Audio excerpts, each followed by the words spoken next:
After one heck of a start out of the gates for Dune Part 2 at the box office, things are starting to perhaps slow down.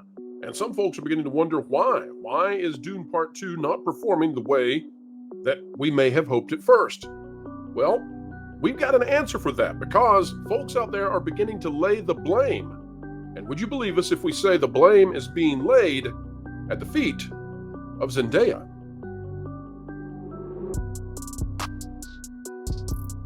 Hello, folks. Welcome back to the Pro Channel. So happy to have each and every one of you out there. We, of course, are here to explain entertainment, keep you ahead of the culture curve. And you say potato, I say potato. You say Zendaya, I say Zendaya. However you want to say this, folks, the blame is being placed now on perhaps what is a more complicated issue with Dune Part 2 at the feet of Zendaya. What are we talking about? Well, we're talking about that at the box office now, long-term projections might not hold where they once were. And Dune Part 2, some folks are saying that's because it abandoned the lore, the original source material, and others are saying that Zendaya falls utterly flat in a movie that is otherwise a masterpiece. This out of the National Post, and this is quite harsh. It's by Jamie Sarkonak.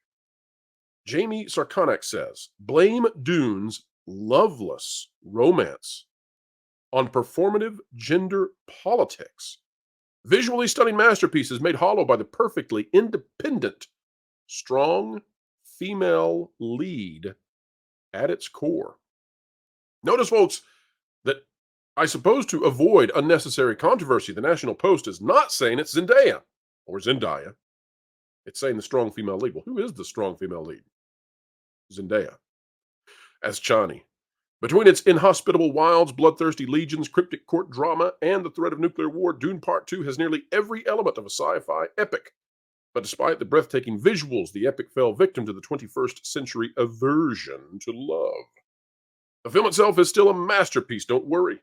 The story picks up right where Part 1 left off, with the young Duke Paul Atreides having just joined the Freemen, the Berber/Bedouin-like people who populate the desert planet he's stranded on to evade the troops of his family's rival faction, the House Harkonnen. Goes on to talk about all of this. Essentially, though, it's going to lay it at the feet, not of Zendaya, but of the director. But I'm here to tell you, others are not being so kind. Others are not willing to say that it's not her fault, that someone else directed her to act this way. Others are saying, no, it's she that is the wet blanket in a very desert setting.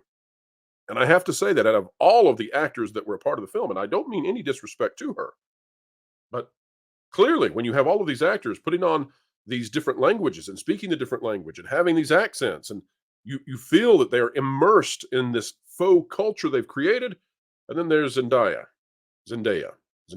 who knows, acting like an American from Southern California with no effort to be part of the rest of them.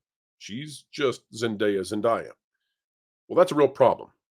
Now, folks, I don't know what the end result will be for the box office. Over on the Patreon, www.patreon.com/WDWPro, we've went into deep analysis of why Dune Part 2 is not likely to have the box office run many hope for, and we've gone into great detail as to why that is. But Zendaya is not part of that. But perhaps that's a part of this fall that we should discuss. And that's not to say that Dune Part 2 is going to lose money. It won't. It's going to make a profit. But this is a film that potentially could have had $900 million, $1 billion, more dollars at the box office, and it's probably going to fall short of that. Well, folks, let's go now to Andre. In case you think that Pro has gone nuts, let's go to Andre of Midnight's Edge, a man that many respect in ways that we cannot even fathom, for he and Midnight's Edge blazed the path before us on YouTube, such that channels that you are accustomed to watching were able to sprout out of their efforts. Let's go to Andre now and see what Andre has to say in regard to Dune Part 2. It's going to be controversial, just like the first half of this video, but let's go to Andre now. And then we'll see how Dune holds up. That's what I was hoping you would mention, Andre. Yeah.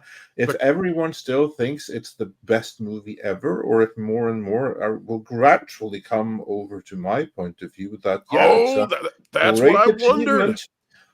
But there are significant problems with it, especially towards the end of it, where basically they've thrown Dune Messiah and the children of Dune in the trash right now. Dune Part 3 is going to be pretty much an original creation by Denis Villeneuve. Well, I'm not okay. sure I trust that. So this is why Andrea brought that up. I was curious. Tom has not been fully on board with Dune. A lot of folks out there are they're on cloud nine when it comes to Dune 2. I gave it a 7 out of 10. I said that it's missing the Shire, right? If you're wondering why it's not as good as Lord of the Rings, it's because it's missing the promise of something better. It's Uh, missing many things. yes, but Andre, you're on the same page as me, I think, in saying that we're going to come down off this high. And I'm here Yes. to tell you, I don't think that it's going to hold very well at the box office over the long term. I've got on my Patreon an explanation, a deep dive into why. But do you feel that way as well? I agree. I agree completely. I think that it's going to be a little bit like episode 1 in a sense, because people weren't Ooh. there. They take for granted that, oh, episode 1 was hated right away. No, it wasn't. People loved episode 1 right away. They told themselves that they loved it, and they went to see it again and again and again, and went out midnight screenings and 3 o'clock in the morning screenings. I know I did and everything. And only later, once the cognitive dissonance let go, were they able to admit that this really sucked. But it took a couple of weeks before they got there. I don't know how quickly this is going to be, but I think we're going to get there. I think that they were really clever in doing those fan screenings, in which most of the people who attended weren't hardcore fans of the books, but hardcore cinema fans, and therefore not capable of recognizing the big problems that were in the movie. And I have to give credit to Tom, because when we did our Dune retrospective uh, a few years back, he really struggled with it because he didn't know anything. I mean, he really upped his game and everything Dune. He was the first person who basically was able to point out the flaws based on that screening. And then when I saw it myself, I was like, yep, Tom is right on this. And if he hadn't said so, I would. I never buy into hype, even if it's something I really, really want to like, no matter what it is. If it's not up to scratch, I'll be the first to admit it, whether it be Conan, Rammstein, or Dune. If something doesn't cut it, I'll be the first to say it. Dune Part 2 doesn't cut it. Isn't part of the problem that people who really want to see it on these super duper huge screens, which it's about to get kicked off of by other movies, and that the What relative other box movies are going to office? kick it off? It Yeah, has.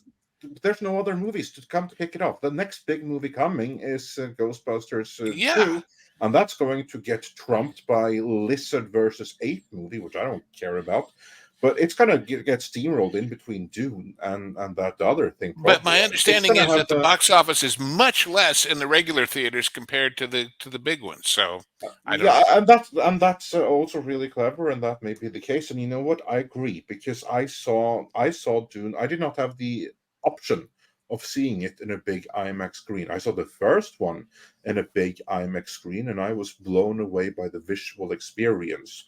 What detracted it from me was that I had actually read the movie script, and the scenes that I looked forward to the most, the scenes that actually impressed me the most about the script, they weren't there. And they were the most universe building scenes. Of course, later, uh, Denis Villeneuve, he's gone out and said, nah, like you spoken dialogue and stuff, that's for theater, that's for TV. You don't do any of that shit. And yeah, well, and I respect that. But then maybe you shouldn't be directing Dune, because there's a lot of information to get across. And ideally, Dune shouldn't be movies. It needed to be miniseries and proper TV series in order to get all the information across. But if you are doing movies, you really do need some dialogue to let people know what the hell is going on. Like, I really respect Yellow Flash, because not only is he a great content creator, I haven't seen this myself, but Tom made reference to that when they were discussing the movie on the Flashcast. He admitted to, based on having seen the movies, he didn't know what the hell was going on. I think that is true with a lot of people. You have the spectacle, but if you were to just ask or quiz a random person who come out of the theater raving about how amazing it is because they want to be part of the good company and they want to pretend that they understood, just ask them, what is a mentat? What does the mentat do? Tell me the significance of Oh, this, of that. that's the fresh maker. That's the fresh maker. Yes. Yeah, that's what I mean. And they're not going to have any idea because so much is lost because of the way that Villeneuve has chosen to film this. That is not lost in the David Lynch version, especially not the Spice Diver cut. If you watch the Spice Diver cut of the David Lynch version, yeah, it's a bit awkward in places like that, but that movie actually gives you all the information that you need in order to process what's going on. You may have to watch it a few times. Maybe you need to take some notes to remind yourself what's happening, but the information just isn't there in the Villeneuve version. I'm Well, sorry, but movies that make me take notes and watch them 3 times reminds me of having your nose in your phone at Disney World. I Yeah, and I agree, appreciate and it. that's why maybe this needed to have been a TV series and not the Yeah, movie. And yeah. and it definitely needed a different director, a better communicator than Villeneuve, who has made a great visceral experience. Because I think that's why people are praising this.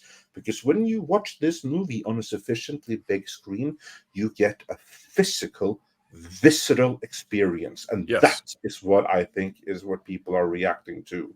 See it on a smaller screen, I don't know that you're going to have that same effect And and that is why, understand Andre. it without having read the books. And that is why, I Andre, Yeah, I think that it may not have a great hold. To give away what I say on Patreon just a little bit, there's going to be a loss of those premium screens. And this is, as Avatar is dependent on 3D, this is dependent on premium viewing. And so that's part of why I think yes. we need to consider that in the calculus of how it will perform at the box office long term.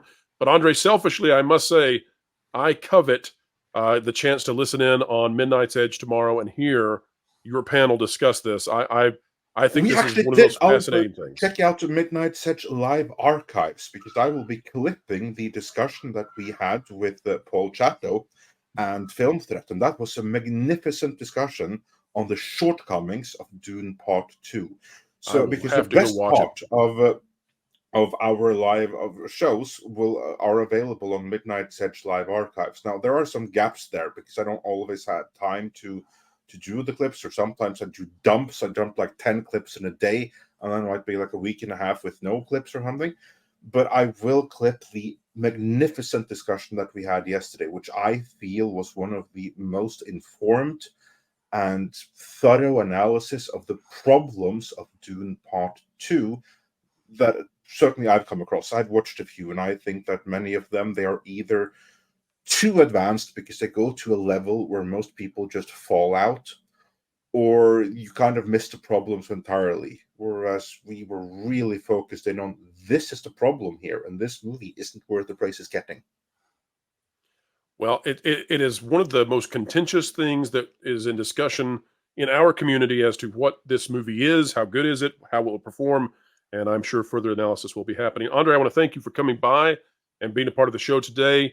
Of course, as we always say, because we can never forget this, Midnight's Edge was a trailblazer, a pioneer, a channel that many of all the other channels and personalities sit upon the shoulders of what you did, and we want to thank you again. And ladies and gentlemen, boys and girls, that is a wrap for today. We hope that you enjoyed it. Controversy, we are not afraid of you here on this channel. Let us know down below what you think about this. Will Dune Part 2 slow down at the box office? Is it the fault of Zendaya, or is someone else to blame? Is Andre crazy? Am I crazy? Tom, are we all crazy? Maybe you think it's the masterpiece that will break a billion and prove us all wrong? And if so, I have to say, I'll celebrate. I would be very happy for Dune to break a billion. Theaters need it. Truly. Well, folks, like, share, subscribe. We hope you'll join us again. Click it, stick it to the algorithms. It's the notification bell. And folks, wherever you are and whatever you're doing, keep learning, keep growing, and keep having fun.